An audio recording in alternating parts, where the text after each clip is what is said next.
Hello, welcome to Math for College Technology, MCT4CE. I am Mr. Ray and I will be your teacher for the next 5 months or so. I do want to introduce myself to you a little bit more than what I just said, but I'm going to put that in another video so you can check that out a little bit later. A couple things before we get too far into this. First of all, there is a Brightspace e-learning orientation course. So if you haven't done that yet, you can stop this video now. I mean, you don't have to. I like having you here. It's wonderful. But the orientation video may have some information that's more relevant before we get started here. So go and do that first and then come back.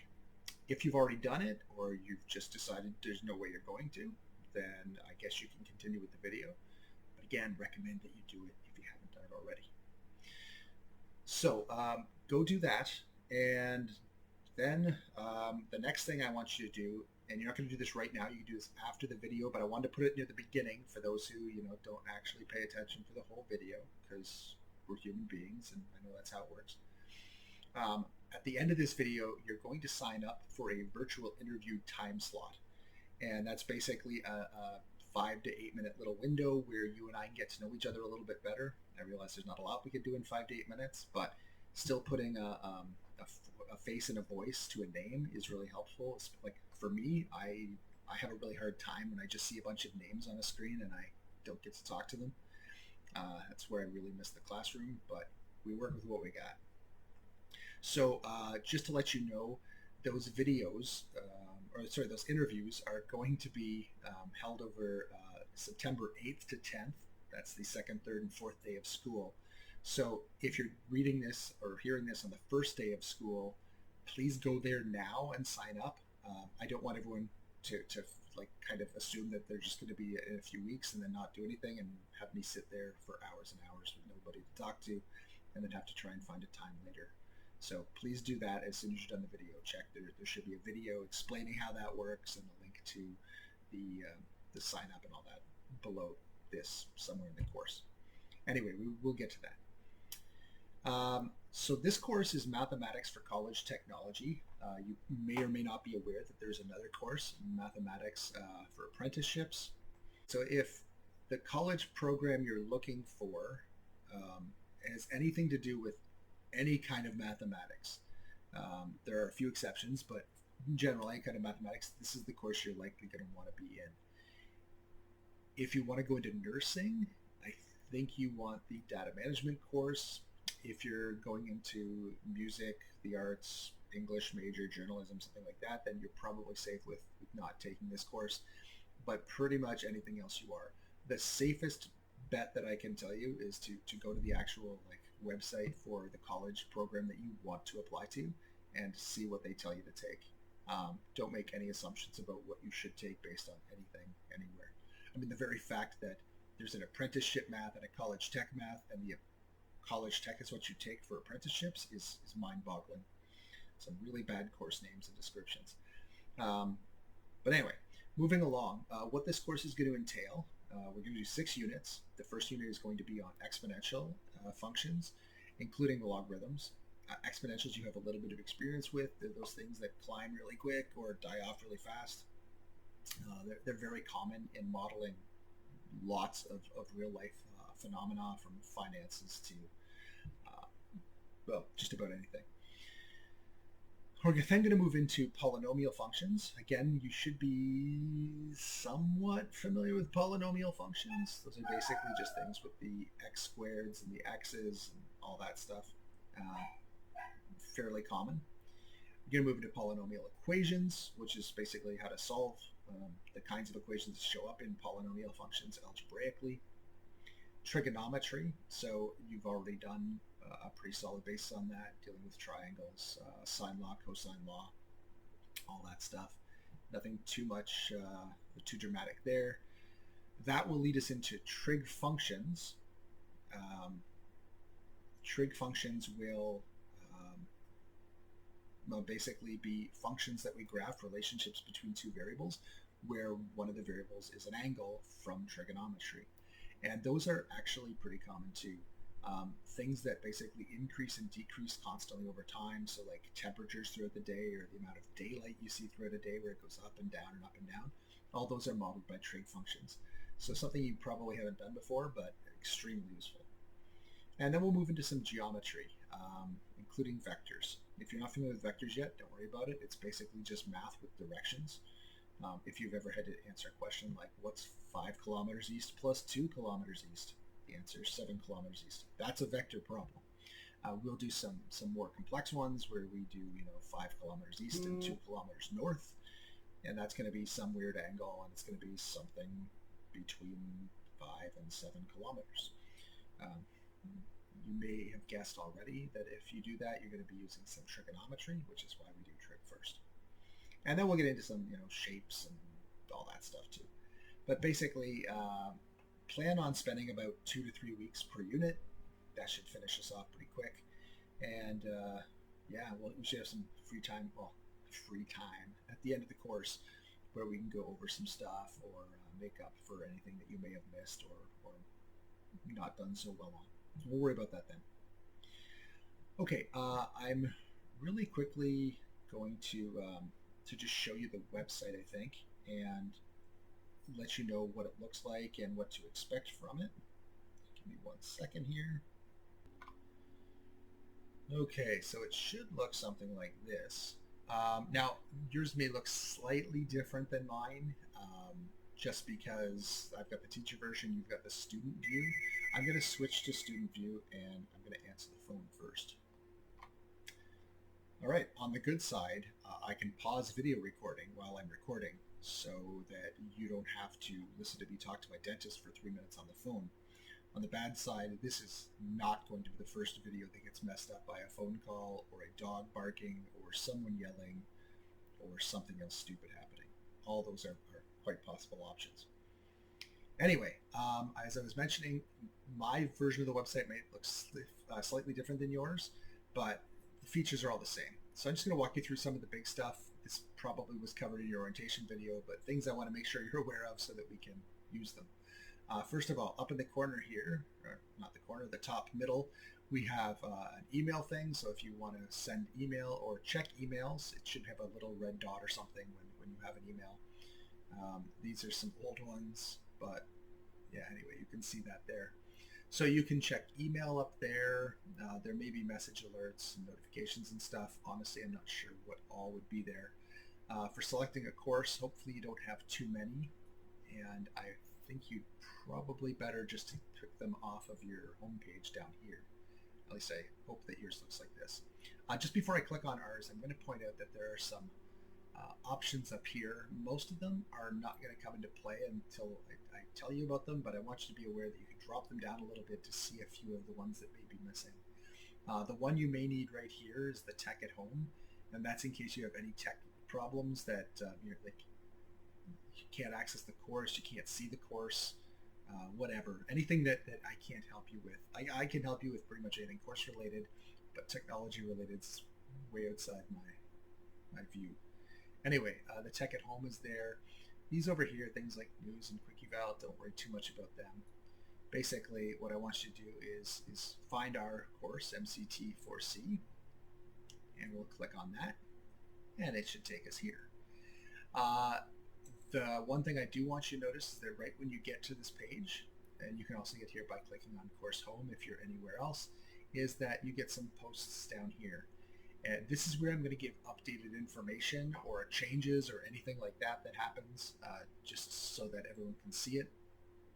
So sometimes, for instance, there may be a question in the homework that I either messed up a number or whatever other detail, and the question's impossible or whatever. And I don't want you wasting time on it, so I'll post it here once it's brought to my attention. Once I notice it or somebody else lets me know about it. I'll also do things like reminders of due dates and such there. Of course, I'll tell you where the due dates are in the assignments themselves, but here will be where any new information comes up. Sometimes I will let you respond to my posts, sometimes I won't. I specifically turned it off for my welcome post because I didn't want people trying to communicate me via this. If you've got questions, that's where the email comes in back at the top of the page. Okay, once you're here, you definitely want to click on course content, because that's where the bulk of the material is. Now you'll see that I've got a bunch of hidden stuff here, little eyeballs crossed out. You can't see those. In fact, I'm going to switch over to student view and you'll see those disappear. Okay, under this, there's a bunch of information here. I'm going to try and walk you through all the important information there, but you may want to click through and just double check and read the details. And then, for instance, week 1.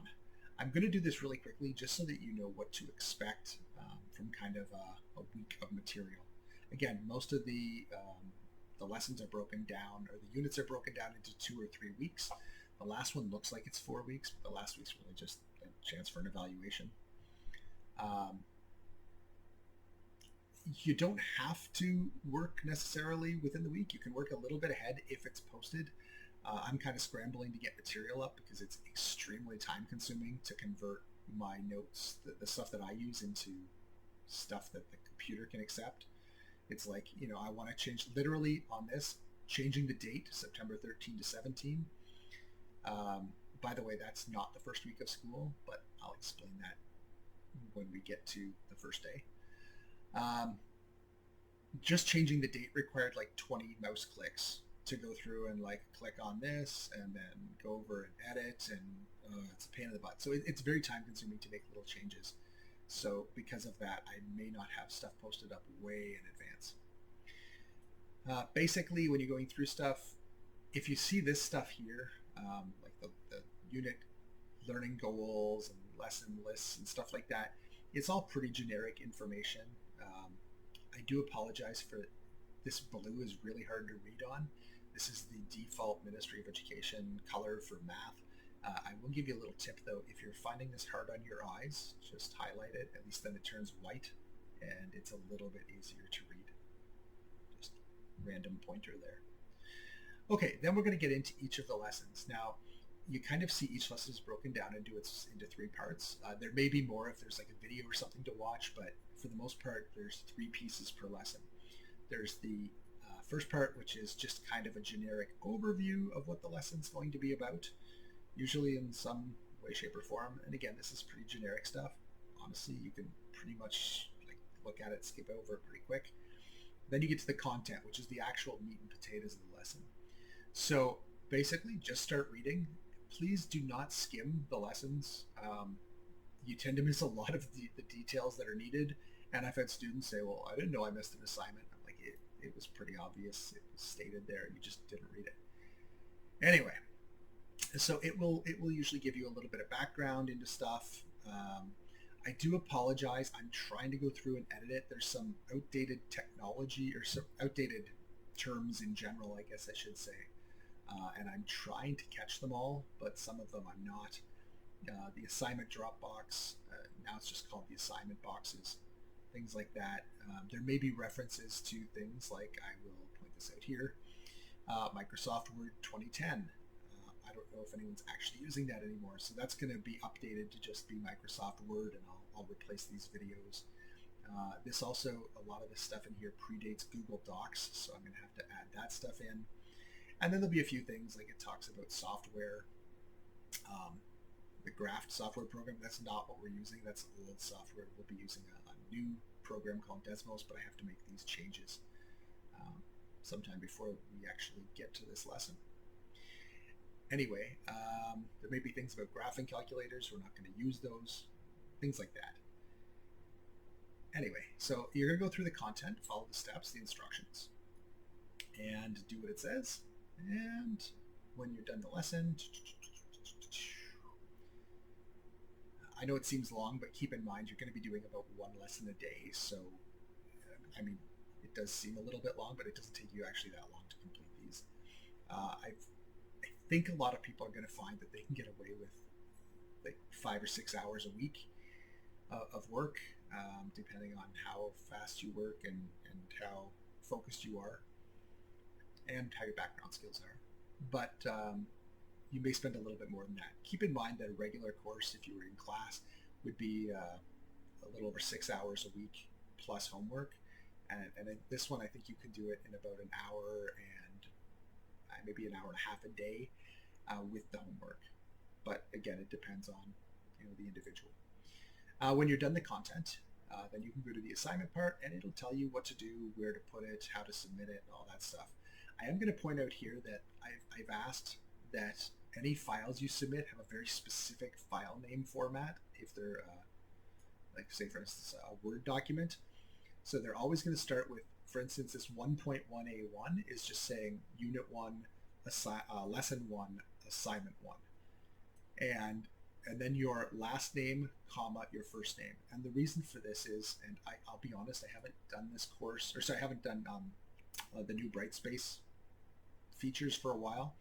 But the last time I used it, when students submitted into the Dropbox, it just dumped in every file into a folder, and 90% of them were named random things. And I spent half an hour every assignment just trying to figure out whose assignment was whose and all that stuff. So this just saves a lot of time, and it's not a hard convention to follow. Anyway, when you're done that, you move on to the next lesson. I don't care how fast or how slow you work, except that I would really like you to try and get done a week's work by the end of the week. If you're somebody who's like, you know what, I really like working in the evenings, that's cool. If you only like working on the weekends because you maybe, I don't know, have something going on during the week, a sport or something, you can do that. I would recommend, if at all possible, work ahead, not behind. So again, I'll try and get the material posted as soon as I can. But I may not be able to get it. I usually try to get it up by the Monday of each week. But you're better, if you're going to try and cram everything into 2 days, to try and do it on the Monday and the Tuesday instead of waiting till like Saturday, Sunday, or whatever. The earlier in the week you get it done, and that way if there's a problem, you're good to go. Once you've done your work, I don't care. Like, I won't bug you about it anymore. Once you're done, you're done. So anyway, that's basically an overview of the site and kind of how the lessons work. Nothing too dramatic. And if you've got any problems or whatever, just let me know and I will do my best to help you out. There may be some dead links. I'm hoping not. Just because some of the stuff may have disappeared. Are there solutions to that? Hey, there are solutions to that. Fantastic. Okay. So, yeah, let's leave that there and go back and talk about the rest of the course. All right, going back to just here, I'm going to walk through these. Again, they're there for you to read, but I'll just talk you through the important parts of them. Course description, basically this is straight out of the ministry curriculum document. There are the prereqs. Please make sure you have them. Nothing too exciting there. Moving along to the syllabus, this is a little bit more detailed description of what each of the units is about. I will apologize now. This is a ministry setup thing, so I didn't get to choose the names of the lessons. They're all very crazy, kind of childish almost. But anyway, you can check that out if you're interested. You don't really even need to read through this if you want to just follow the weekly work. Assessment, there's a fair bit more detail than matters here. So you guys are probably aware of the categories, the knowledge and understanding, thinking, inquiry, all that stuff.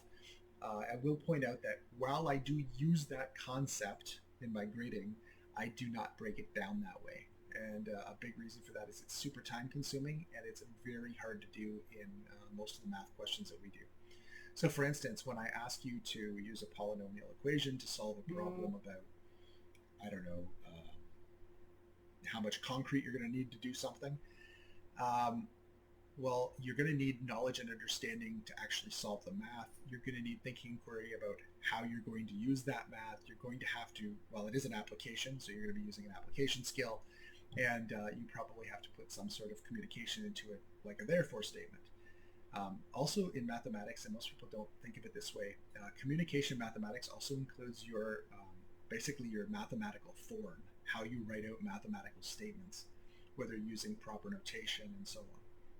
So many of the questions we do are going to actually test all four of those ideas, so to break them down is really kind of pointless. For grading, this is going to be a little bit tricky because of the way things have gone the last year and a bit, with COVID specifically, and timelines. So normally a course would be 70% term work, 30% summative. We're waiting on clarification on how that's going to work. Until that happens, I'm just going to say you're going to be marked kind of the same way you're always marked in math class. You're going to be given some stuff to work on. You're going to submit it. I'm going to mark it and hand it back to you. Summative and final examinations, we're waiting to work out the details on that. I don't know if we're going to have written exams in the schools or if we're going to have online projects or whatnot. But whatever happens, I'll let you know with plenty of time before anything is due what is expected of you. So let's not worry too much about that right now. The achievement chart, which is basically just a giant rubric. Again, I'm not going to break it down into super detail. If you're performing really well, you're going to get a level 4. If you're doing what you should be and you're doing okay, you're going to get a level 3.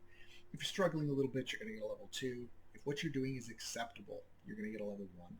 And if what you're doing is not acceptable, let's just hope that situation doesn't come up. But again, this is not your first math course. I think you're pretty solid understanding of what the expectations might be. Course materials, this one's going to be pretty short and sweet. Basically, you need a computer and internet. Now, many of you may be working from Chromebooks. That should be fine. Some of you may try to do the course on a tablet, and depending on the tablet you have, that may or may not be so easy. I haven't tried going through all this material. I haven't even thought about how to do stuff. I do know that typing on tablets is usually kind of a pain in the butt.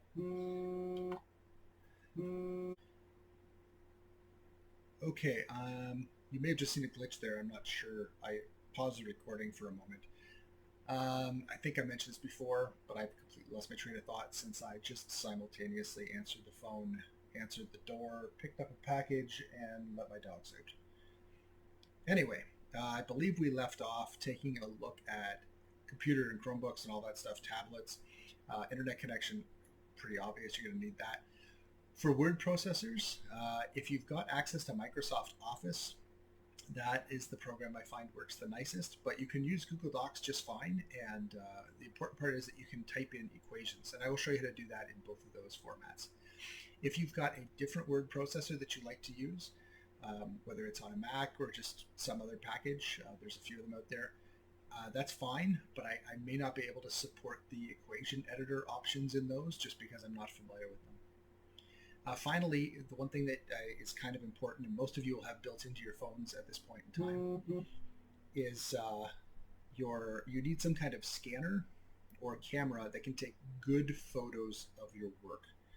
Just to be clear what a good photo is, I'd like you to look at these. Okay, here we have a student submitted work. They handed in their math homework looking like this, and were surprised when I didn't grade it. Now, I'm not sure about you. I believe there may be numbers on that page, but I can't make it what they are. If that's what you submit, I cannot grade it. There is no exception. It's not an opinion or I'm just upset about your formatting. I can't see it. Now, if you hand in something like this, that's actually pretty decent. The clearer you can get it, the more centered, the more straight, and the better resolution. All those are good things. So that would be something that's decent. I can grade that. Anytime I can't read something, I can't possibly mark it correct. So keep that in mind. Please look at your photos before you submit them, and please try to make sure that they're the correct orientation. I get a lot of upside downs and sideways ones. You can correct that for me, as opposed to, excuse me, as opposed to me having to try and correct them all manually, which is a pain when I've got 2 classes and 30 students in each class submitting multiple things every week. Anyway, leaving that alone, I'm going to go back here and go on to general policies. For the most part here, it's pretty straightforward. My apologies, my throat's really bugging me. Not COVID, not COVID. So there's a little bit here about assignment submissions. Please just hand stuff in on time, if at all possible. If there's a problem with the deadline that you can't make because you've got other commitments or something going on in your life, I have no problem with that. But please do talk to me, in advance of that being an issue. If you're leaving your work until half an hour before it's submitted to try and finish it and then not being able to get it in on time, I can't do much with that. That's just not showing the responsibility required of a grade 12 student. So please do talk to me if you've got problems before time has passed, not after. There's a little bit there on plagiarism and cheating. Basically, don't do those things. Now, plagiarism, that's where you basically copy someone else's stuff online or their work directly. and for obvious reasons, that's not okay. As far as referring to your own notes during things like tests and evaluations, at this point, I'm going to say go nuts. Consider everything open book. The reason I'm doing that is because in the past, I know some students are using their books for tests and evaluations, and some students are trying to be honest and not use those things. And really, that's just giving a disadvantage to the honest students. So I'm designing the evaluations this time around that you are more than welcome to use your own notes and such to try and get the answers correct. The one thing I would really ask that you not do is copy directly offline. So copy web pages if you find information there that you need or want to use, or copy other students' work directly. Now, I just want to clarify the difference between other students or working with friends and other students' work. If at the end of working with another student, you can answer the question on your own, again, without assistance, that's okay. That means you've done something right.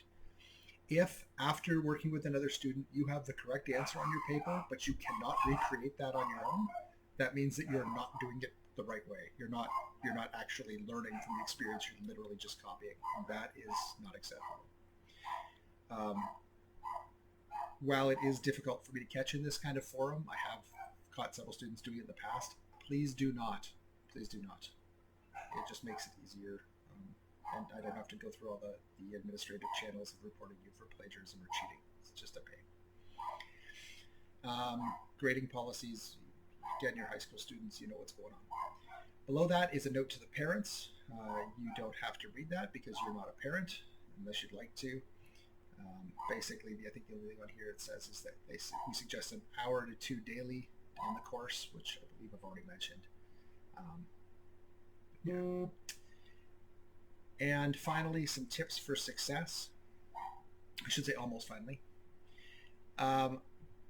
The biggest one is check the activity feed in your mailbox like every day, even if you're done the work. And the reason for that is I may post changes or updates to a bunch of things.